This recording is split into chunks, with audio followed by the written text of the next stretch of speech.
Good morning, everybody. So welcome to our new episode. And today we have a special guest. So me, Bogdan, I'm the host, and we have Slava and Pavlo. Hello, guys.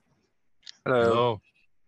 And we have a special guest, Johnny FD. You might know him for his YouTube channel. This is actually how I discovered this guy. I absolutely loved his videos for honesty. You know, he's a really genuine guy. You cannot fake it. So if he is describing his experience, it's very believable. So this is why I appreciate his videos. In case you don't know, Johnny FD, in the description to this podcast, I'll leave a link to his videos.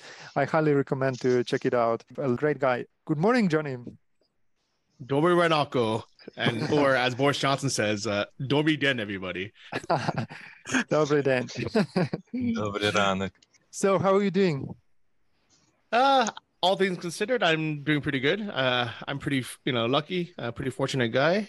Obviously, I'll be better if Russia would get out of Ukraine, but I make the most of it. Yeah, let me start by thanking you for actually, being in Ukraine during those hard times and sharing the message and showing how things are in reality, and for all the fundraising that you made. I mean, it's been helpful. So we are really grateful for what you're doing. Yeah, I mean, Vublaska. And actually, it's very interesting to actually hear from actual Ukrainians, because most of my viewers, like 99.9%, are American or from the UK. So very seldom do I have viewers that are actually Ukrainian. Maybe some of them there are, but it's a very small percentage. And I'm always wondering, do they think I'm crazy for staying in Ukraine? Are they appreciative, or are they thinking, why is he here? So it's nice to hear what you guys think. I think Ukrainians are appreciative, definitely. And also, many people understand pros and cons living in Ukraine. So I don't think people think you are crazy. That's you definitely show the advantages, and if not taking into account the war, of course, which is an important factor. Yeah, I don't think people judge badly. And we are definitely grateful. That's what I wanted to tell. Yeah, I appreciate that, because actually from the Western side, and sometimes it's hard to tell if it's a Russian, troll or propaganda bot, or maybe just some brainwashed person who watched too much, BS on news. But it's either I'm doing too much or I'm doing too little, and it's always hard to make everybody happy. So at the end of the day, I always just ask myself, okay, who is leaving the negative comments? Is it someone actually it's never a Ukrainian person. It's always some, unknown troll. So either they know nothing about the situation, or they're a literal, propaganda bot. So either way, I ignore them. Yeah, don't pay attention. Unfortunately, there are lots of toxic people or simply bots. So yeah, it's not worth spending too much time paying attention to them. All right. Obviously, your experience in Ukraine is highly influenced by the war, but let's try to forget about it for a moment, because the objective of today's conversation is discuss the future. Let's assume that things turn out fine and the war is over and we are trying to rebuild Ukraine, and we will definitely need people from all over the world who can bring different expertise, and people like you are definitely important just to be in the country, to talk to Ukrainians in English. They'll learn English, they'll improve their skills. Just the basic conversation skills is already sort of a contribution.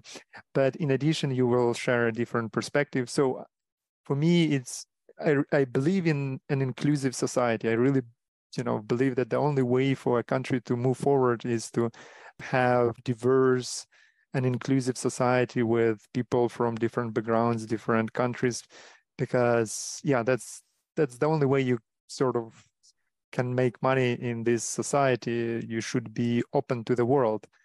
And that's what I want to discuss with you. So can you just describe your experience living in Ukraine especially your first month after you arrived. So what was your first impression of Ukraine? Maybe some obstacles, some positive sides, something like this. Yeah, actually, my first time I went to Ukraine was in 2016.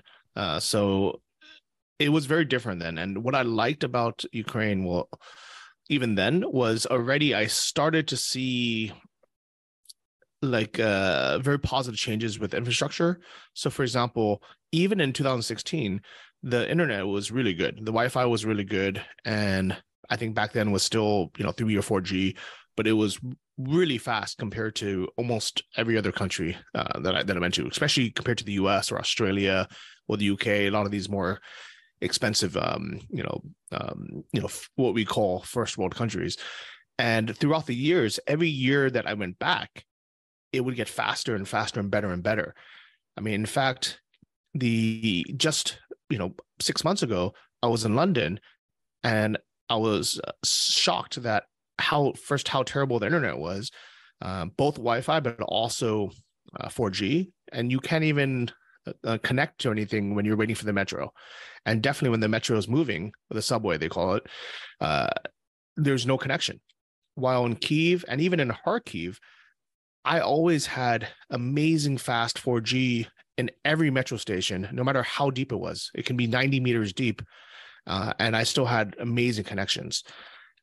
And as far as tech is involved, I really believe that even before the war, tech was Ukraine's future.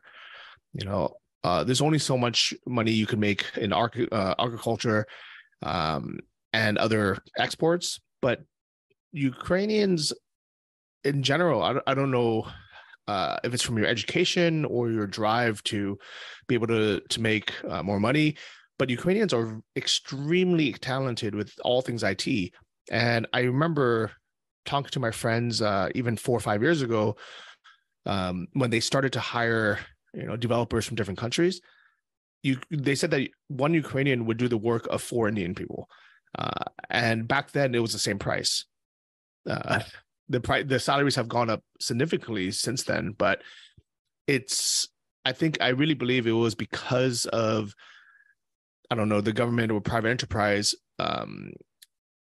creating good infrastructure for amazingly fast and stable internet, and then the drive for people who had the choice of either making less than let's say 10,000 hryvnia a month working a local job, which is $300, or they can make $3,000 in IT. And that's an extreme example, but it was a very realistic example. Did you have any prior knowledge before going to Ukraine? Why did you choose it? What was it for? Some exotic vibe, some, I don't know, post-Soviet vibe, or what was it? Yeah, I mean, to be honest, the only things I knew about Ukraine was from movies, and I never portrayed Ukraine in a good light. And you know what, to be honest, maybe Ukraine was really bad in the 80s and 90s, but the image that we had as a Westerner, it was still like that in 2016. But when I got there, I was shocked, thinking, wow, actually things are much better than I expected. But it was still missing a few things. For example, pretty much nobody spoke English in 2016. There also wasn't a lot of coffee shops, like cafe, like trendy cafes. There was Aroma Kava. There wasn't that much, happening. But then when I went back again 1 year later, and then 2018, 2019, every year it would quantum leap.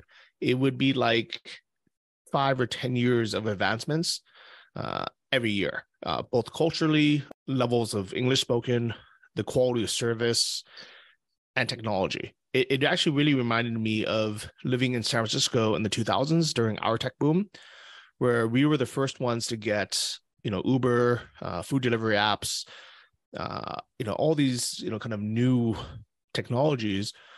Ukraine and Kyiv especially, but even places like Kharkiv was, moving very quickly, where we got, these scooters everywhere. We got contactless payments everywhere. We had, free, Wi-Fi and, and just really fast internet everywhere we saw.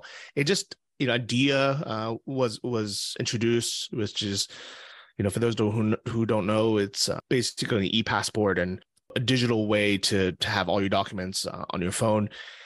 All these things were introduced in the last few years, and I saw that it really felt like the Silicon Valley boom that I lived through when I was living in California, literally just, in San Francisco during the 2000s. And with respect to your professional activity, did you manage to continue working in Ukraine as a digital nomad? Were you able to, I don't know, do the banking the way which was convenient to you? Did you manage to solve the paperwork and pay taxes, all of these kind of things? So is it convenient to be a digital nomad in Ukraine? Yes and no. It was very convenient to be a tourist in Ukraine while running my existing business. So when I went in 2016, 2017, I had e-commerce stores, and it was very easy because I had such fast and reliable internet to be able to run my stores, take calls, upload products, just kind of day-to-day things. However, it was extremely difficult, and still is a little bit even now with banking, because most banks, US banks, will not even let me log into my account unless I'm using a VPN. PayPal didn't exist in Ukraine until last year. And even today, if I want to use my US credit card to buy something, and there's a 3D secure MasterCard or Visa pop-up, it won't load. So I have to be on a VPN. And the problem with always having to be on a VPN is it triggers other security warnings. Sometimes I get locked out of my accounts.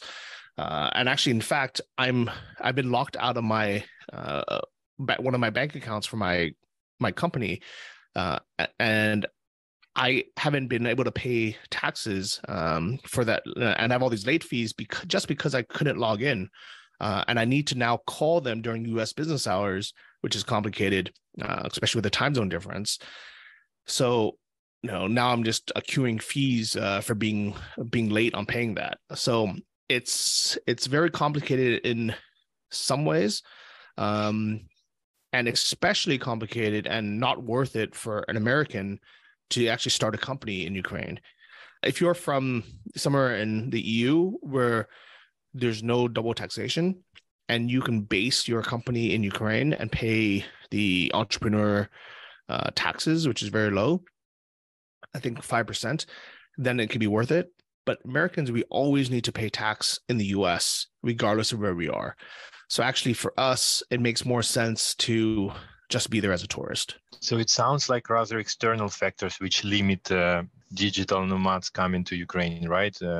I was going to ask, are there ways or what Ukraine can do to improve the situation?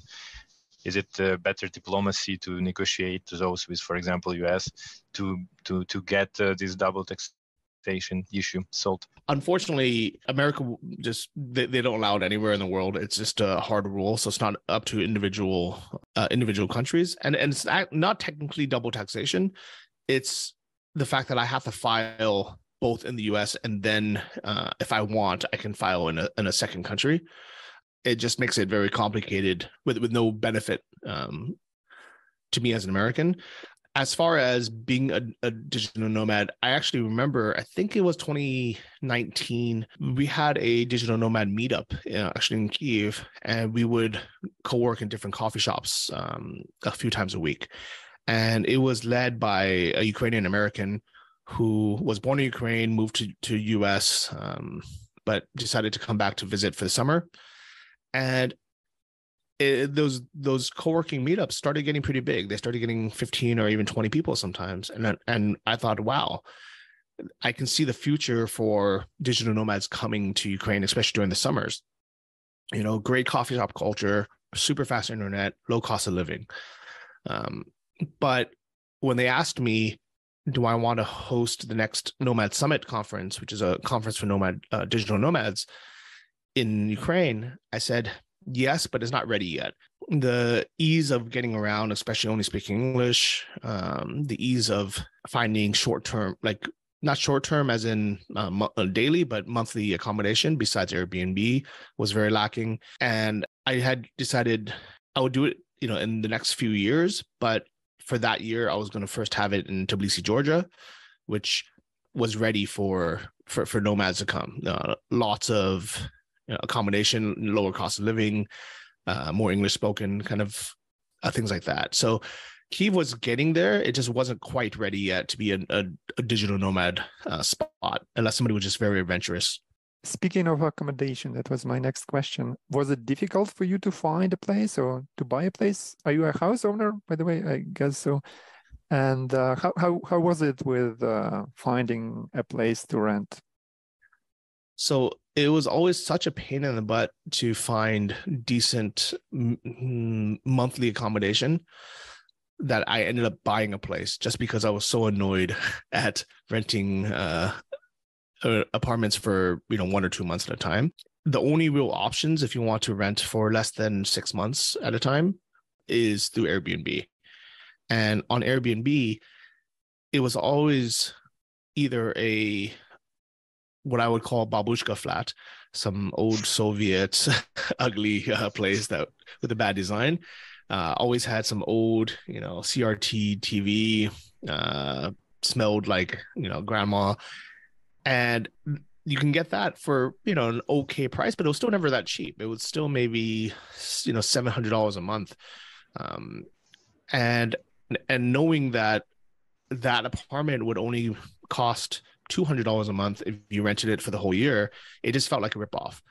The other option, if you wanted something nice and modern, you wanted something with a renovation, with a flat screen TV, you would have to pay, $1,500 to $2,000, maybe even $3,000 to find a place like that in the center of Kyiv. And I always just felt like there was no options in the middle, and there was no options if you wanted to rent a place for 2 months, for example, and other nomad-friendly cities, the popular ones being, somewhere like in Thailand or in Bali or Lisbon or Mexico, Georgia, all those places you can find a good quality modern place in the center for $300 to $500, and you can do it short term. Is it the difficulty to find place was due to language barrier, or there are other annoying factors you encountered? Language had something to do with it because the only kind of English speaking platforms were booking.com, which is more for daily rent, or Airbnb. And because so few, property owners, spoke, enough English to list their places on there just was a very small supply. And I even had this idea, for a business saying, I wanted it to exist just because I knew it would be beneficial. I wanted people to rent, these apartments on a yearly basis and then put it on Airbnb for monthly rent. Just to spend a little bit of money to make it nicer inside, put in, white bed sheets and, put in a flat screen TV, paint the walls white, just kind of make it a little bit more modern, but not, without making it too expensive. And I tried for months to figure out how to do this. And I recruited some Ukrainian friends and I said, look, I'll even pay to get it started. I just want this to exist. And they said, the Ukrainian mentality is people don't want to give their place for daily rent. They don't want you to sublet it. They only want the person who's renting the place to live there. So the only other option is to buy all the apartments, which would require too much capital.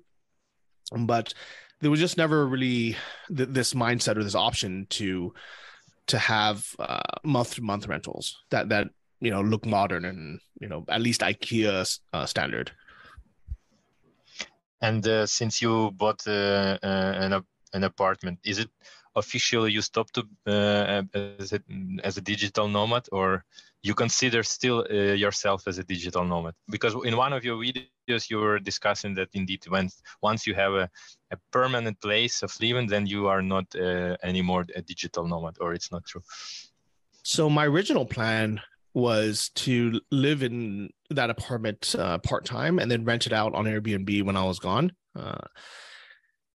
Unfortunately, two things happened. One was I I ended up falling in love with the apartment just because I spent so much time renovating it and picking out furniture and making it exactly the way I wanted. So I ended up taking a lot more money and time than I expected. And then when the war happened, first, it wasn't even Airbnb didn't even allow new listings, and also there was nobody to rent it. So then I just started accumulating things and buying things, and now really it's to feel like it's my home. So now I don't want to rent it out. But my original plan was to live there for 3 to 6 months a year, and then put it on an Airbnb. Hire a property manager to rent it out for me while I traveled. And then I liked the concept that there's another YouTuber, Ukrainian guy, Anton Patushkin. He would live in Kyiv, and then once a month he would take a trip somewhere, because Kyiv always had a really good airport. Actually 2 good airports. So he would go somewhere for a week, whether it was somewhere in Africa or somewhere in Georgia or Dubai or somewhere in Europe, film everything, and then come back and spend the rest of the month in Kyiv while editing. And for me, that seemed like the perfect plan, where I can kind of have the best of both. Can you describe your experience finding friends? Because I'm not really a digital nomad, but I've lived in several countries, and I can say for myself that finding friends after 30 is pretty much impossible. So everybody I consider a friend I met back in the days, and so it's really difficult to meet new people. And I would also say that it depends on the country. There are countries where people are a little bit more open-minded, a little bit warmer, and there are countries which are much more close-minded, I would say. I can even name, for example, let's say Germanic countries. Although I like people, right? But it's difficult to find someone with whom you would hang out. Maybe it's a matter of age, maybe incompatibility with the cultures. I don't know. Just a matter of fact, it's my personal experience. So what about you? How would you describe your experience in Ukraine with respect to finding people to spend some time on the weekend or just hang out after work, things like this? So Ukraine was an interesting place where on one hand, actually, okay, so as a digital nomad, there's different ways to meet people, and in some countries it's much easier. So for example, like in Thailand or Bali or Mexico, there's huge communities of other digital nomads. So you just join a WhatsApp group, and then you go to meetups or you go to events and talks, and suddenly you have a bunch of nomad friends who are all living in one place, at least temporarily. Most of them are staying for a few weeks or a few months, and it's easy to make friends like that. The problem with living in Thailand, for example, I was there for off and on almost 7 years, is in those 7 years, even though I tried, I never became close friends with a single Thai person. There would be people who I would see every day at the gym. We would talk at the gym. We would say hi to each other. We even once in a while would go to lunch or something, but never once in after even 2-3 years have they ever invited me to meet their Thai friends or to go to their house. It was just always a cultural divide. What I like about Ukraine is it's very difficult to meet people in the beginning, but once you've seen them 3, 4, or 5 times, especially if you go to the same gym or somewhere, they really treat you like everyone else. I've been to so many people's houses for barbecue, shashlik, or to just hang out, to visit their grandparents, or go on trips together to the Carpathians or whatever it is.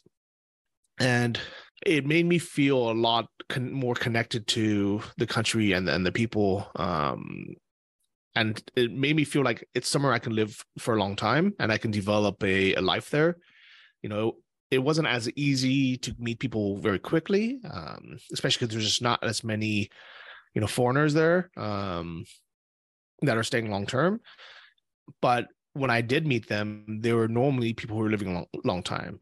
So at least before the war, I had a very good, group of friends. Most of the foreigners were working as, diplomats, or they were working for, kind of long-term companies. They just happened to be in Ukraine. And then I had a lot of local friends as well. And it was a very good mix. It was really half-half, half Ukrainian friends, half local friends. But it felt really comfortable versus when I'm in Thailand, 100% of my friends were foreigners. Great. But you mentioned a bit of a travels to the east, to the west. Have you managed to grasp any differences between different parts of the country? Do you have some particular experience about, I don't know, being treated in a different way in the West compared to the East, or vice versa? Yeah, definitely. I mean, I don't know if it's, I don't know if it's more to do with like the size of the city. Kyiv is a very big city versus Lviv, which was much smaller, or just Lviv sees so many more kind of Western tourists because they were just closer to Europe. But it did feel very different. It's very similar to East Coast and West Coast of the U.S. People from California are very different from people from New York or from Florida or from Texas. They're all Americans, but they are different people. Different culture, slightly different accent, even different languages. In Ukraine, it was the exact same thing, and that's why I always felt more connected to Kyiv and Kharkiv and Odesa than I did in Lviv or Western Ukraine. And when I decided to, where I wanted to live long term, actually, on paper, Odesa would have been the perfect place for me because it has a sea, but it still has a nice old town, and it's much cheaper than in Kyiv, But I just never really had the connection there. So for me, it was actually Kharkiv. That was my favorite place. I liked that it was a good mix of university. So you had people from, all around the world. So you had really good Indian food and Turkish food and Vietnamese food. But you also had, big university student population. So you had a lot of, cool place to go out and, go for a drink or have some, good food. But you had all these nice parks right in the center of the city where you have families or kids, and it felt like somewhere I could live. Unfortunately, it was a little bit too isolated for me where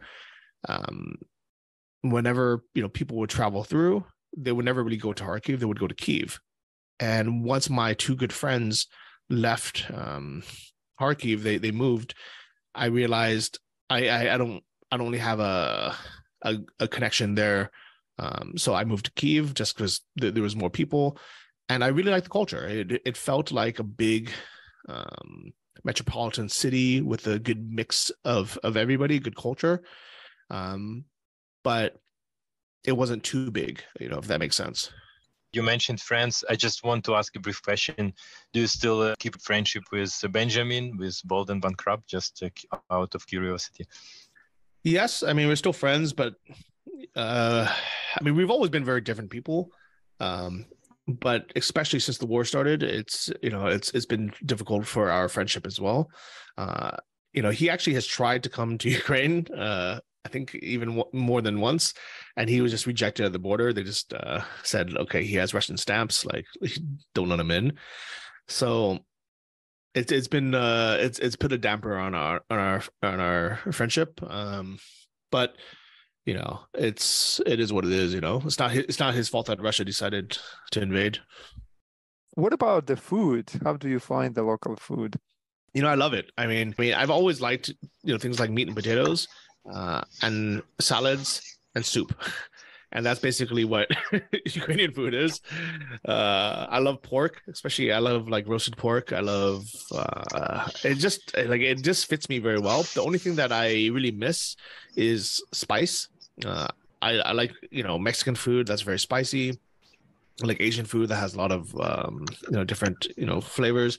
But for like just basic food, I love having a soup, a salad, meat and potatoes, which is exactly what Ukrainian food is.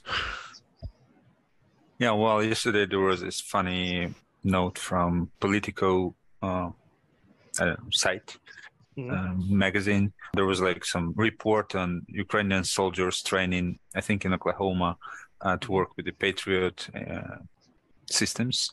And one of the comments of the commander was that like the soldiers were fine, they were learning fast, but the peculiarity was that they requested a lot to add some soups to the menu, like they call them like soup centric, you know.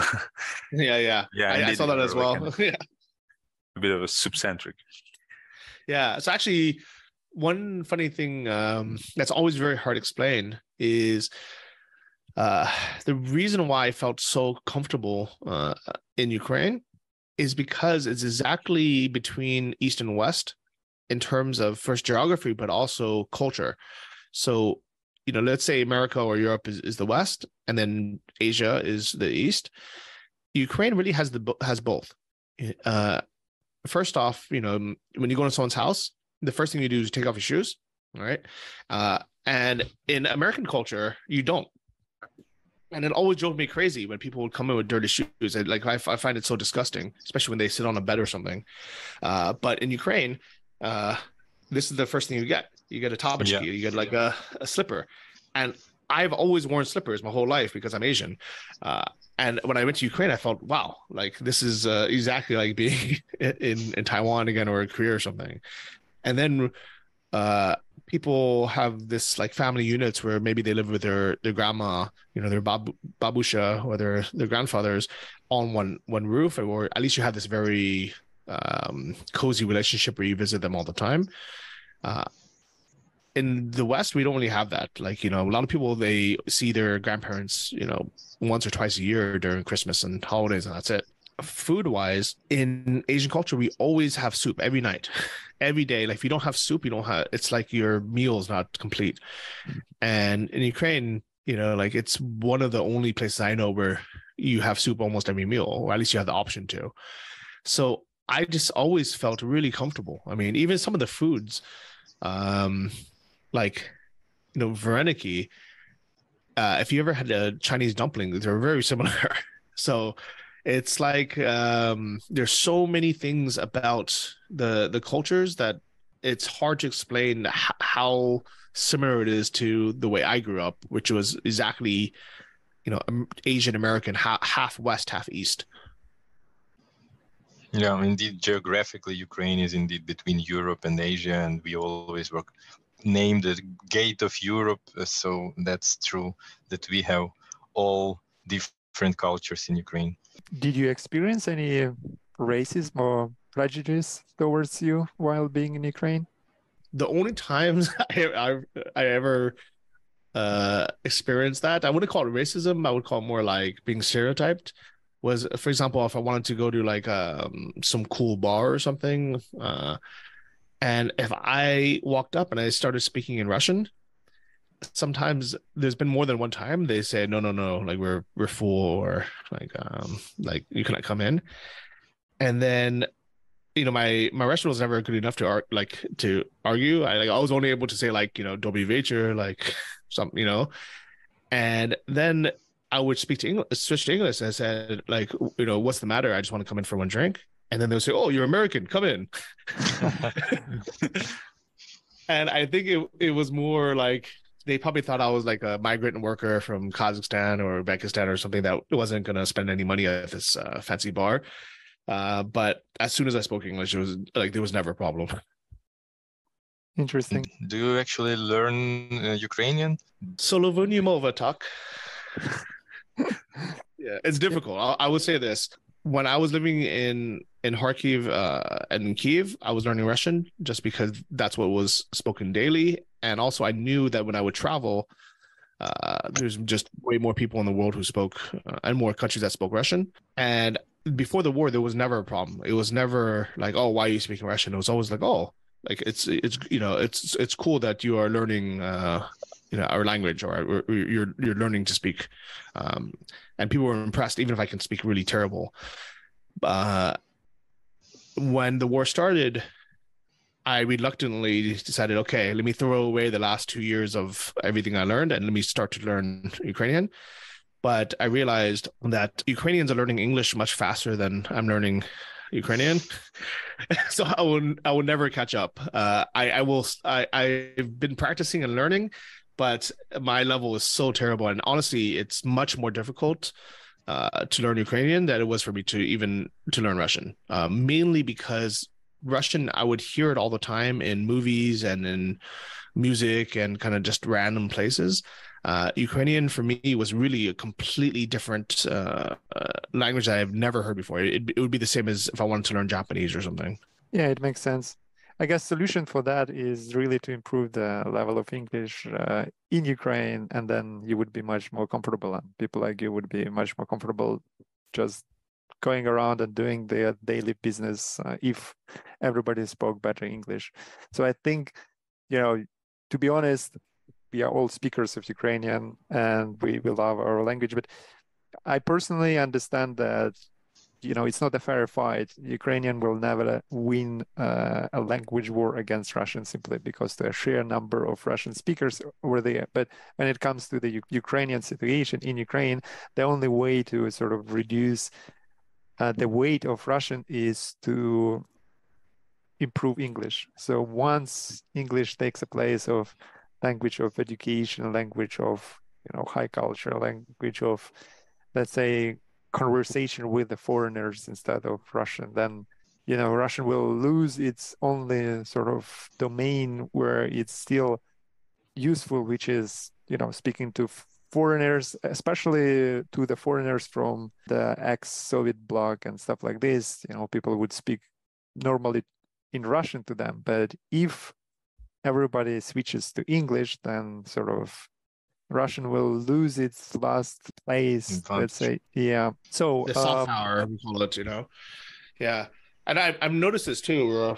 I would say before the war, at least in Kyiv, it was like if I would order something in English, it was kind of like, okay, like it's a pain in the butt that I'm ordering in English. They have to try to understand me, or they need to call someone from the back, the one person in the restaurant who can speak English, to come and take my order. So then I would just order in Russian. But then if I, especially in the last few years, I would say it got a little bit more, pro-Ukrainian language. So if I would say, dайте мне americano wublaska. They were like, oh, you speak Ukrainian, even though I'm speaking, really bad Shorzik. They would be very happy. Or even if I just said diakuyu, I could say the whole sentence in Russian. I can say like, I don't know, один, гамбургер, сыр, пожалуйста, not пожалуйста, дякую. And they would be like, oh, wow, he speaks Ukrainian, even though I really only knew one word. They'd be very happy. But after the war started, the kind of hierarchy of happiness by people would be, if I said the whole sentence in Ukrainian, which is very rare for me because my level is so bad, they'll be extremely happy. And the second level was if I spoke to them in Shorzik, like Shorzik Luchi Porushki. Then the third level would be English. Like they would rather speak in English than, and the last level would be Russian. What about the alphabet? What do you think about the Cyrillic alphabet? Did it confuse you in the beginning? Do you think it's honestly, like, do you think it looks weird? So what are your feelings about the Cyrillic alphabet? Yeah, it's definitely weird looking. I mean, the first word, I learned was Здравствуйте. And if you actually explain to someone how to write those letters, it's the number 3 and then a spaceship and then some other random thing. So it's very, some bull with a horn on top. It's very strange for us. But at the same time, if the question is, should people start to use Latin to transliterate it? Absolutely not. It's so confusing and difficult to read, and things like Google Translate don't even work when languages are transliterated into English. There's always mistakes. Like on my ID, they transliterated my name Johnny to like, instead of JOHNNY, they put DZHO and then something. So it's confusing for everybody. I don't recommend the policy of using Latin letters to replace Cyrillic. I think Cyrillic's absolutely fine. And kind of just in general, I really don't believe that language defines a culture. Being English-speaking American, we have nothing to do with England. England, and Canada has nothing to do with England, even though we all speak English. When I go to Mexico, they speak Spanish, but they have nothing to do with Spain. It's just language. Yeah, speaking of the transliteration, back in the day, we used it widely because of SMS. Because Cyrillic SMS would be limited to 70 symbols, while Latin would be limited to 120, 140, I don't remember. And even after being used so extensively, there was never a single unified convention on how to transliterate things, and everybody would transliterate in their own manner, and it was a hell of a mess back in the day. Luckily, now we have WhatsApp, developed by the guy from Fastiv, actually. And I would like to ask you something in the context of Fastiv, where we are, two of us are coming from. Well, I'll give you a bit of a backstory. We were studying in the same boarding school, which was the way I call it, like Harry Potter school. We would live there and we would study, and for a weekend, we would go to our villages to see the parents and stuff. And having this facility of this dormitory, students' dormitory, sometimes we would host the people from different towns, even different countries. There were some people come from Moldova, maybe some Russians coming, and we would sometimes ask, "Oh, how do you find Fastiv? How do you like it?" And they were always telling, "Oh, it's so terrible." And yeah, I must admit, it's very boring city, and there is literally very little to see. But you, as an experienced traveler, do you find some charm? Do you find something in these cities where there's nothing to do, but maybe there is a reason to see it? So I went to a few random small towns or cities, especially the Oblast. And I mean, I think the reason why they're boring is just because all the young people leave and there's nothing to do. But at the same time, it's I think if you go to a small town in the US, it's exactly the same. People, the only place to hang out is at Walmart. So I think Ukrainians give themselves a hard time. I think a lot of people, they assumed everywhere in America was, so amazing. But now that a lot of people have actually gone there, they realized actually only a few cities are really that amazing. And even if you want to live in those cities, you're working so much that you never have time to enjoy it. I went to university in Southern California, and I lived there for a few years after.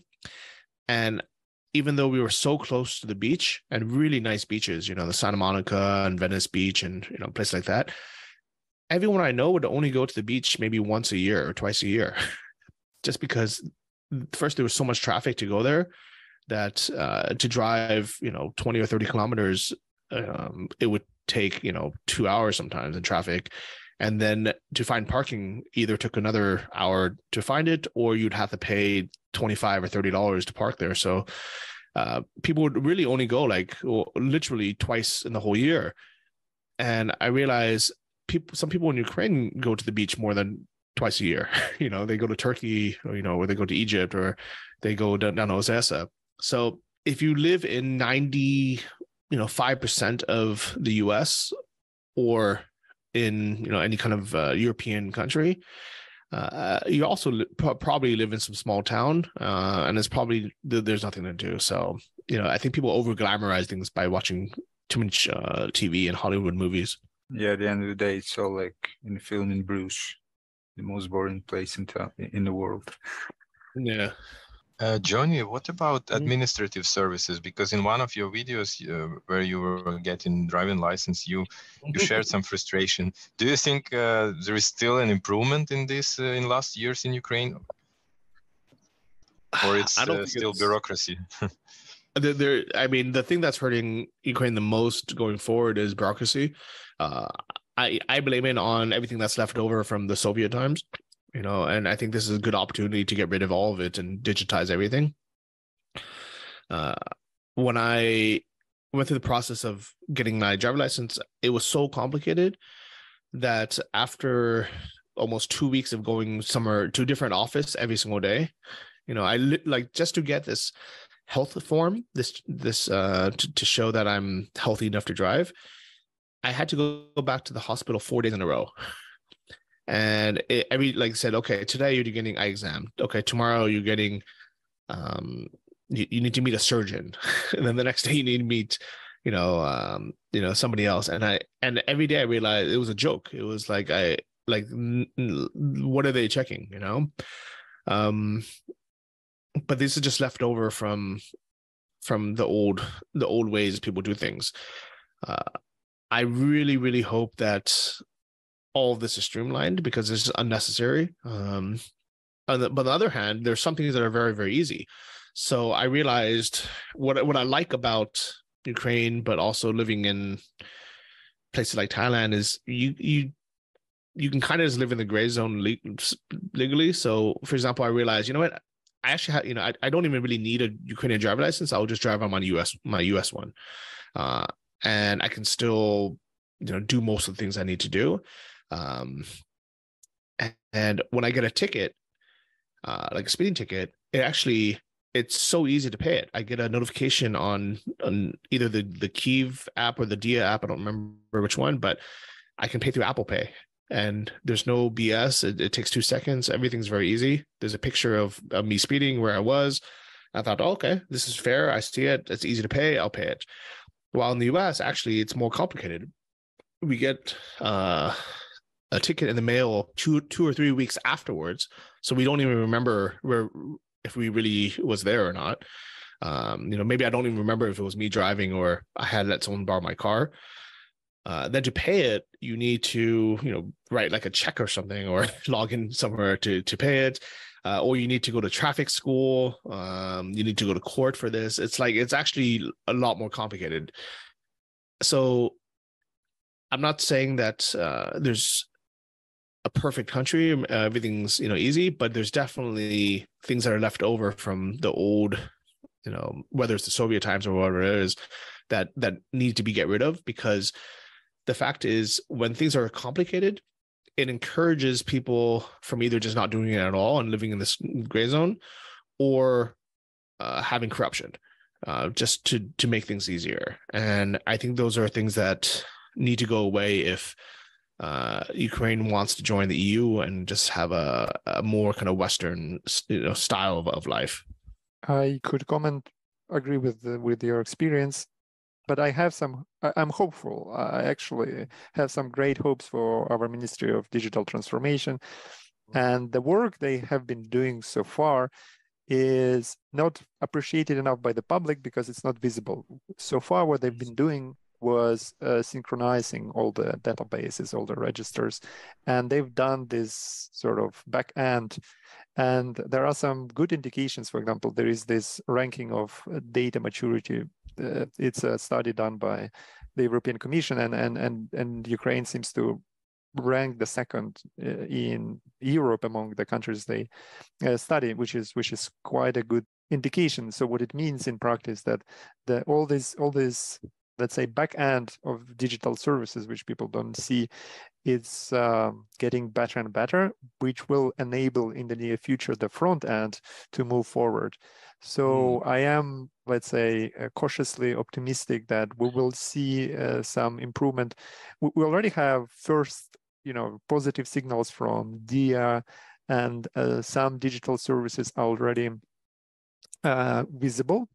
But if it moves forward with the same, let's say, in the same direction, and if there is no major interruption, obstacle, or governmental changes, but it seems like the guy behind it has the backing of the government. He was promoted recently, so let's hope that all of these painful processes can be digitized and streamlined, and some of those things will just get rid of.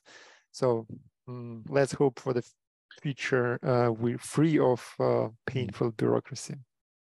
Well, just the fact that there is a Ministry of Digital Transformation already means a lot, because I don't know of any other countries that have that, or at least put it so in the forefront. So the fact that Ukraine is focused on that, I think it's amazing. And already, every few months something becomes easier. Like the Dia app gets another feature, but it still definitely has a long way to go. But the fact that they're trying to push everything that direction, I really like it. So, I mean, probably one example would be, the address registration. This piece of paper has caused me so much headache. First off, you always need to carry it around, and you're asked for it in the most random situations, and to get it, like, you have to go to an office, wait in line, go through the kind of bureaucratic things just to get this piece of paper. And then when I every time I get a new document, like a new residence permit or something, I have to go back again to get a new piece of paper for no reason, and I'm like, you guys already know where I live, I already have it, like, why do I even need a piece of paper with a stamp on it? Luckily, I heard Dia is putting all that online, so I'm very happy that that's the next step. But at the same time, right now, even Dia, even though it's supposed to be accepted everywhere, some places just don't accept it. For example, when I wanted to register for internet through Viola, which is one of these big corporations that I feel like also suffers from bureaucracy, they wouldn't accept my Dia identification, even though legally they're supposed to. It's supposed to be treated exactly the same as a passport. But the guy just said, like, look, I can't do it. I need the physical card, and I would argue with him. I would even try. I had the card in my pocket, but I just, decided, no, like, let me just stand my ground and show him the Dia. I said, look, you can scan it. There's a QR code, take a picture, whatever you screenshot, whatever you want. And he said, no, I cannot. If you want internet, you need to show me the card. So I finally, after 20 minutes, I gave him the card, and he said, okay. And then also, I think it was either boarding the train or exiting the country or something. I don't remember what it was. They also wanted the physical card. And I said, like, look, I have Dia, like, your immigration, like you should be able to look at the card or scan it or something.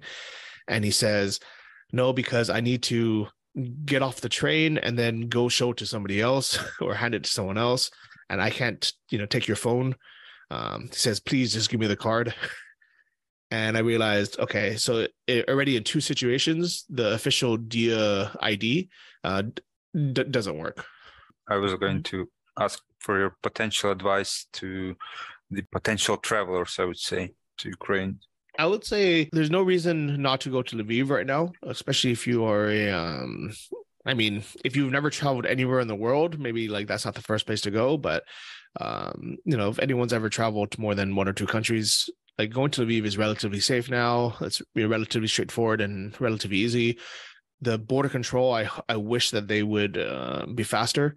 Coming in and out of the country is such a pain, and I think it's unnecessary to be so slow. I'm assuming it's just because these people are paid a daily salary, and they have no incentive to do it faster. And they know that if they make a mistake, then it's a big problem. But they just do it as slowly as possible, and they have, like, they get paid the same anyways. So honestly, I think that's kind of the biggest hindrance, and why I would tell people not to go, just because, first, it adds unnecessary traffic on the borders, but second, it's just a bad experience for everyone. But at the same time, going to Lviv, people can see, the beauty of Ukraine, eat the food, maybe meet some of the people, take a tour, bring some money into the economy. So there are positive things. People just need to understand that, Lviv is not, Bucha, it's not Irpin, it's not Kharkiv. So if they go there, they're not going to see the damage that Russia has done. All right, then I guess that would be it for today. Johnny, once again, thanks for your time. Thanks for the great work you're doing and promoting Ukraine and just showing the way Ukraine really is, and maybe refuting some of their negative stereotypes about Ukraine. And so, yeah, keep translating positive messages to your US audience and keep attracting tourists to Ukraine. I think this is really important. As you said, the more people come, the more people see how it is, and the more people just leave money in the economy, support local businesses, support local Airbnb people, or anyone, that's super important. And it's going to be extremely important that people come to Ukraine after the war ends. But you don't have to wait. If you can drop by Lviv, why not, right? It's relatively straightforward. Just travel to the eastern border of Poland, get on a train, spend a couple of days in Lviv. Sounds like a good getaway plan for a weekend or a short week. Keep making great videos, keep traveling, and hope to talk to you sometime in the future about your experience living in Ukraine. And progress Ukraine makes. Yeah. Thank you, Johnny. Дякую тобі. Дякую. Що дякую. Все добре. Bye. Слава Україна. Героям Героям слава. слава.